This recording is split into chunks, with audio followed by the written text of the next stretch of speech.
babalik na naman ang inyong vlogger's friend Kitrolian. For today's video, today is May 9, 2025. And guys, look at the time.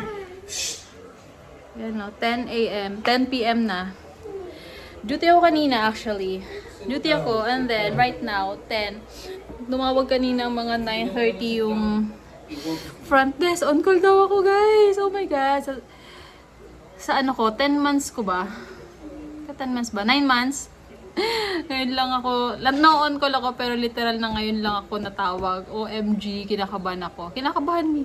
Ano kayang ganap doon? First time ko ma-on call dito. Ano kaya eksena? Ano natin? Discuss natin later kung paano ang on call dito. Kasi before sa Philippines, na-on call ako pero syempre iba naman ang process doon pa rin dito. So ayun. Nag-aantay ako kasi sabi ng front desk kanina, 11 daw ang, dapat daw 11 nandun na ako. Isa lang talaga na-realize ko, dapat malapit lang talaga kami sa ospital kasi like ngayon, gabi na.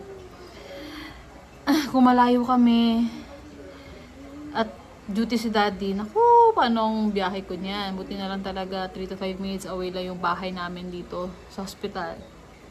So, talagang yun lang yung na-realize ko, dapat malapit talaga yung bahay namin sa hospital, guys.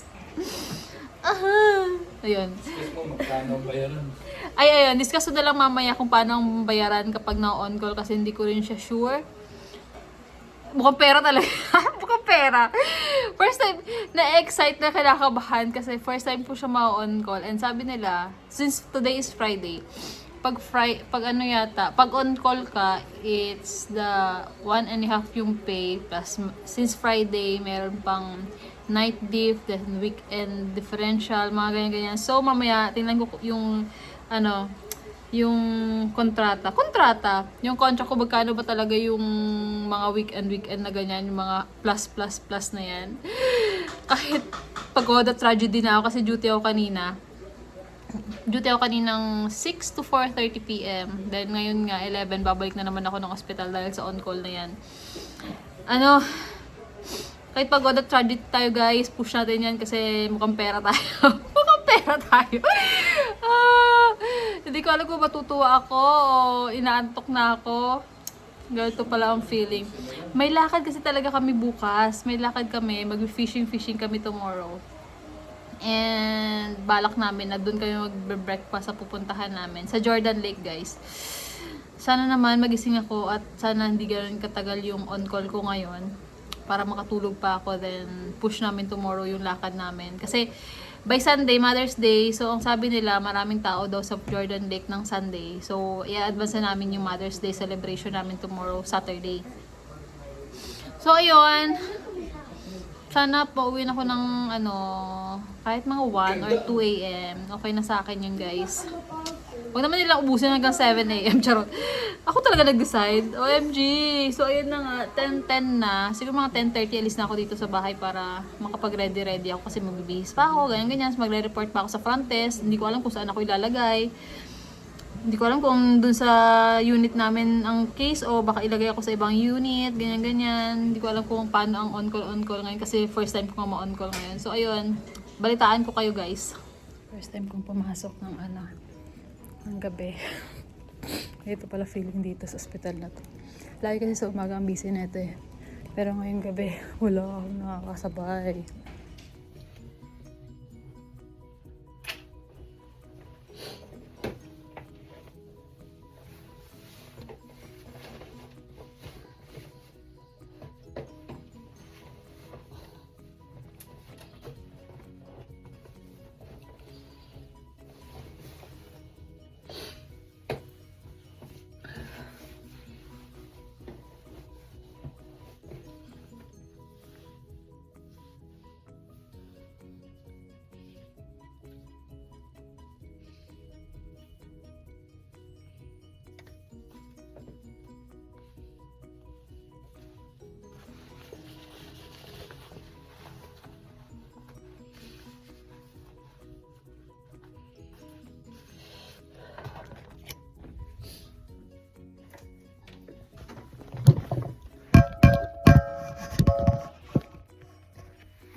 So, ayun nga guys. Tapos na 2:30, pinauwi na ako.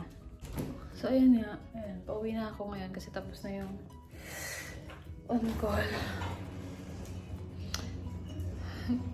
Nagulo-gulo na yung buhok ko. Tinanggal ko na kasi yung mask ko.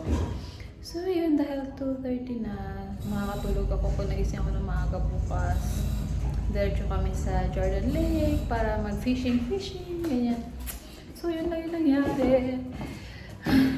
Makakauwi na ako. Sana hindi na sila tumawag kasi hanggang 7 AM pa yung on-call. 2:30 pa lang, so I still have ilang oras bago matapos yung shift. Ang nakakatawa lang doon, yung naka-partner ko, nag-circulating lang naman ako. So, yung partner scrub ko, Pinoy din. Hi, Sir Ray. Kung nanonood ka man. Hello sa'yo. So, ayun, nakakatuwa lang kasi kahit paano. Alam ko yun naman, alam ko nang gagawin sa circ ko. Ayan. Mag-isa lang ako ngayon naglalakad dito, guys.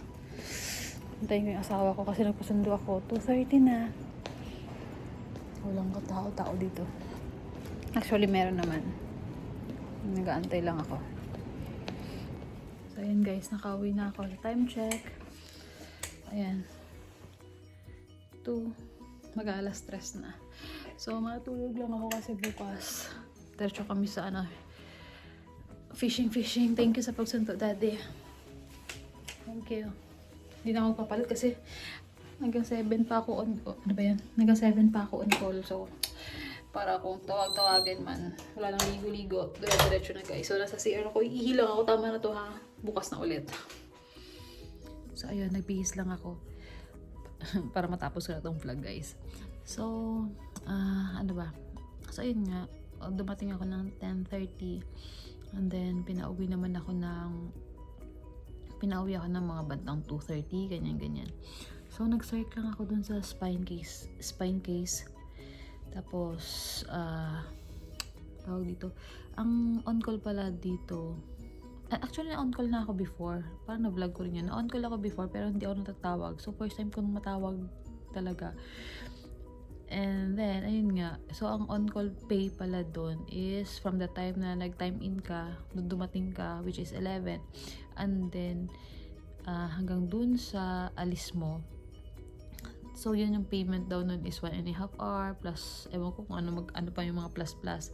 Then, ang standby naman is from 6:30 to 7. So, doon ako medyo naguluhan kung paano gagawin doon kasi nung previous on call ko nga hindi ako natatawag. So, ang nilalagay ko lang na time is from the time na 6:30 ganyan or 7 ba ganyan until 7 AM na on call. And then ngayon natawag ako, iba-ibang code, ganyan. So, dito pala, ang rin siya, ikaw rin ang ikaw rin yung maglalagay sa time mo ng mga code. May code sila, ganyan. Nakakatuwa lang kasi lahat talaga bayad, parang ganyan. Doon ko na-appreciate yung on-call kasi nga, sa previous work ko naman na on-call din ako. Pero syempre, wala naman, thank you, ganyan. Pero nakakatuwa lang, hindi naman sa pero nakakatuwa lang kapag na-on-call ka.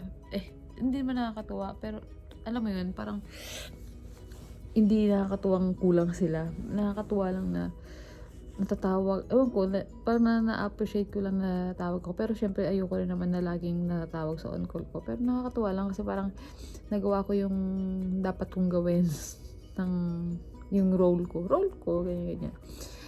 So, ayun lang. Dito ko na lang tatapusin tong vlog na to guys kasi medyo mahaba-haba na to. So, yun lang, hindi rin ako pwede magpakita ng mga clips masyado. Kasi, syempre, mahirap na. So, yun lang yung nangyari. Pumunta lang ako doon para mag-circuit. Kasi yung nirelieve ko pala, hanggang 11 PM lang sila. Kaya pala ako tinawagan kasi, wala nang tatao ng 11 PM until ganun. Although may teams naman sa nights, parang may mga nag-call out daw. So, wala. Kaming mga on-call yung tinawag. So, ayun lang. Next time, sana ma-vlog din natin ulit ko ano pa yung mga ganap ko pag na-on-call ulit ako. Vlog natin yung mga ganap. Dahil binabati ko rin pala si Robbie and Beth. Yung mukha ko. Binabati ko rin pala si Robbie and Beth ng Tennessee, friend ko sa unit namin. Friend ni Elise or ni Flor daw. So yun, hi guys. Medyo hagard-hagard ang lola niyo. Pasensya na. So yun lang, dito na natapusin ang vlog na to. Thank you for watching. Bye! May lakad pa kami bukas sa Jordan Lake. So ayun nga. Thank you for watching ulit. Bye!